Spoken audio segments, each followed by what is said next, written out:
ถึงหมายแล้วครับไปเข้าหมายกันหมายคลองเหมือนเดิมครับคลองธรรมชาติถามดูครับว่าจะมีผลงานหรือเปล่า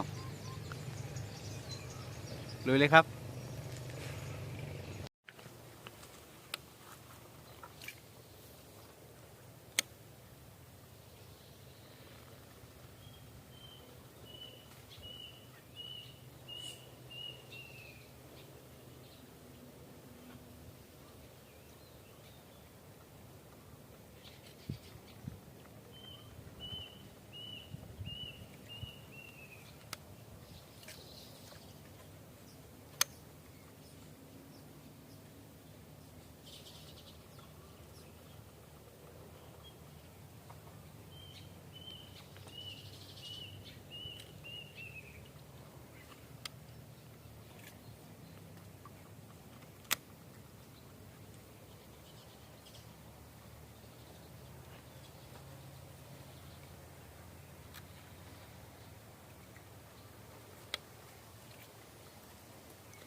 โดนแล้วครับ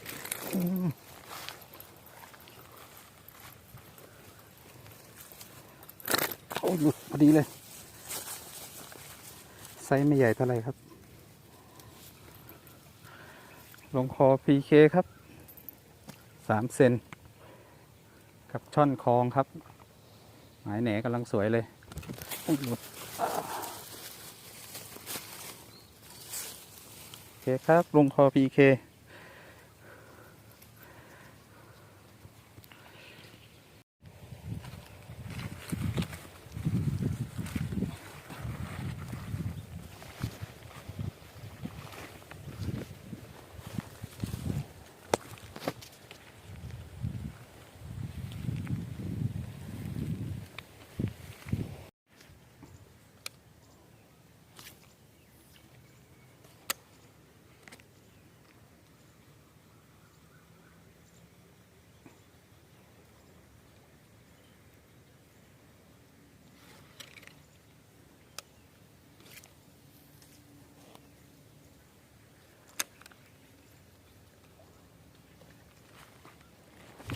โอ้เลยครับ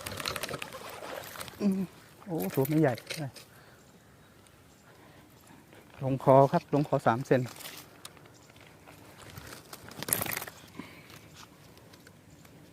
กบยาง PK ครับลงคอ3 เซนสายหน้า3 PK สายยาสกิ P2 ครับโอเคครับกับหมายคลอง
โดนแล้วครับ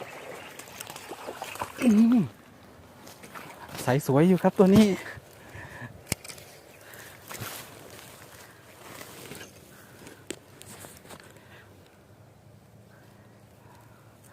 สวยเลยตัวนี้ครับ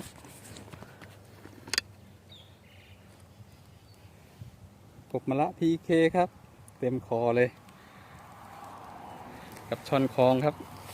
น้ำเข้าแหนเริ่มบางๆตีง่ายอยู่ครับกบยางพีเคครับกบมะละสายหน้า3KK สายยาสกิ PE2 ครับ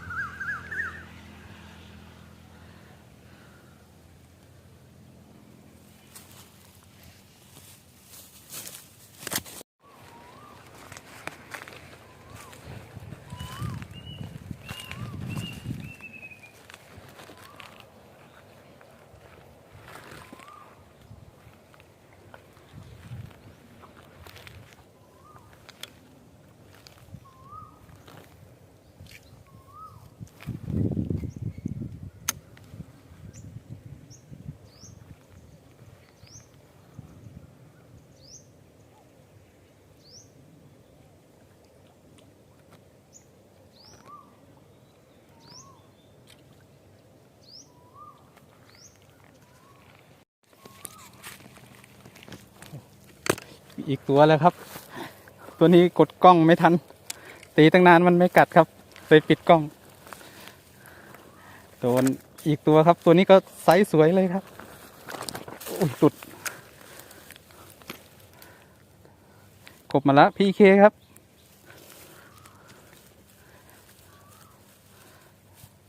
ไซส์พอได้อยู่ครับเต็มกำครับ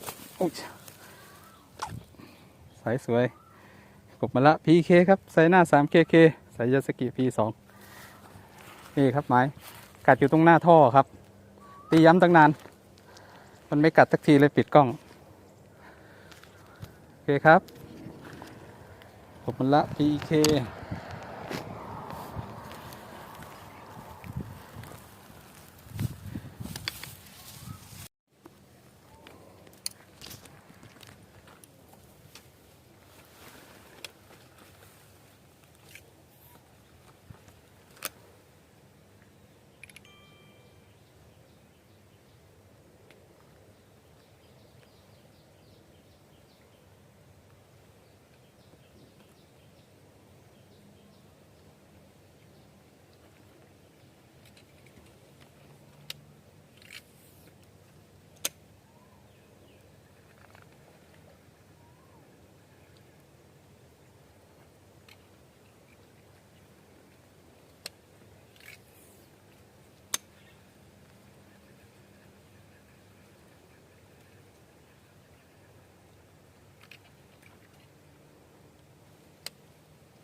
โดดแล้วครับ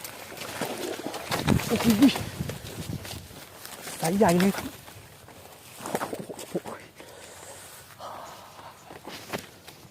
มาแล้วครับ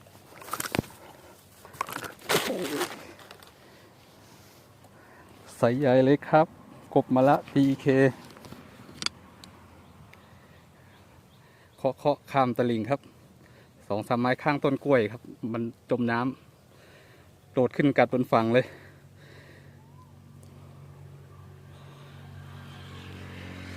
สายใหญ่กว่าทุกตัวเลยครับตัวนี้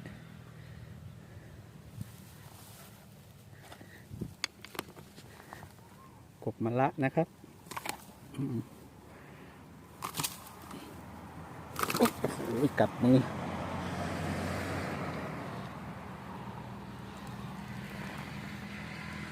กบมะละเต็มคอครับโอเคครับ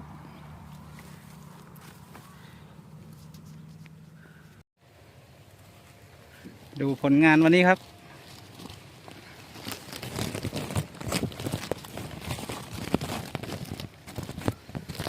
ก็ได้อยู่ครับ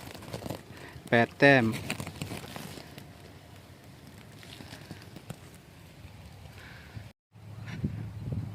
ก็หมานอยู่นะครับกับหมายคลองตีไปเรื่อยๆกับกบยาง PK ครับ8 แต้มครับโอเคครับเดี๋ยวกลับแล้วครับโอเคครับ